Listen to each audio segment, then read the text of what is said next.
Assalamualaikum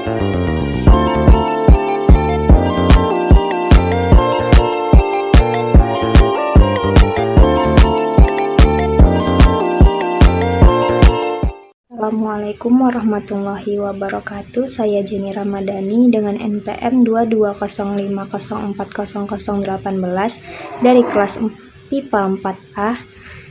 Nah, di video ini saya akan menjelaskan tentang evolusi, sejarah evolusi, dan ruang lingkup dari evolusi. Evolusi adalah proses perubahan genetik yang terjadi pada populasi makhluk hidup dari generasi ke generasi. Proses evolusi ini terjadi karena faktor-faktor seperti seleksi alam, mutasi genetik, dan migrasi. Teori evolusi Lamarck dan Darwin.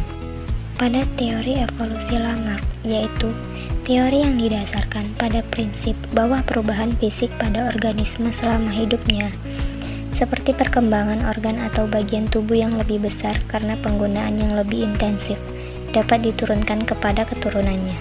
Pada teori evolusi Darwin menemukan bahwa makhluk hidup berkembang biak dengan variasi genetik yang kemudian dipilih oleh lingkungan melalui proses seleksi alam.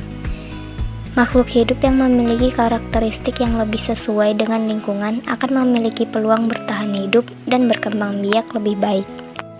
Sejarah evolusi mencakup rentang waktu yang sangat panjang, dimulai dari pembentukan bumi hingga munculnya kehidupan yang kompleks seperti manusia. Berikut adalah rangkaian peristiwa penting dalam sejarah evolusi. Yang pertama ada pembentukan bumi. Sekitar 4,6 miliar tahun yang lalu, bumi terbentuk dari materi di tata surya yang luas. Yang kedua, pembentukan kehidupan awal. Kira-kira 4 miliar tahun yang lalu, kehidupan muncul di bumi dalam bentuk mikroorganisme sederhana seperti bakteri. Yang ketiga, evolusi sel eukariotik. Sekitar 2 miliar tahun yang lalu, sel-sel eukariotik muncul dengan organel-organel internal seperti mitokondria dan nukleus. Yang keempat, evolusi multiseluler. Organisme multiseluler pertama muncul sekitar 1,2 miliar tahun yang lalu membentuk organisme kompleks dengan banyak sel yang berbeda-beda. Yang kelima, ada evolusi hewan. Pada zaman Kambrian, sekitar 600-500 juta tahun yang lalu menyaksikan ledakan keanekaragaman hayati, di mana banyak film hewan yang muncul. Yang keenam, zaman dinosaurus. Dinosaurus mendominasi bumi selama lebih dari 150 juta tahun sebelum punah mendadak sekitar 65 juta tahun yang lalu. Yang terakhir, ada munculnya manusia modern. Manusia modern, Homo sapiens, muncul sekitar 200.000 tahun yang lalu dan berkembang menjadi spesies yang mendominasi planet ini.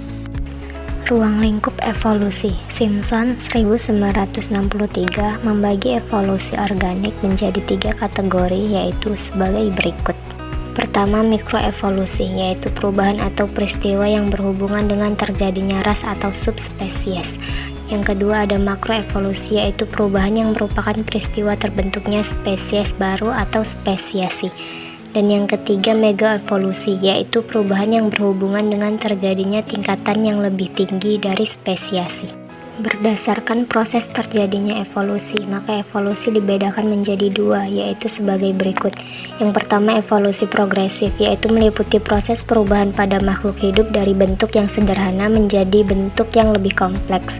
Yang kedua, evolusi regresif, yaitu perubahan pada makhluk hidup dari bentuk yang kompleks menjadi sederhana.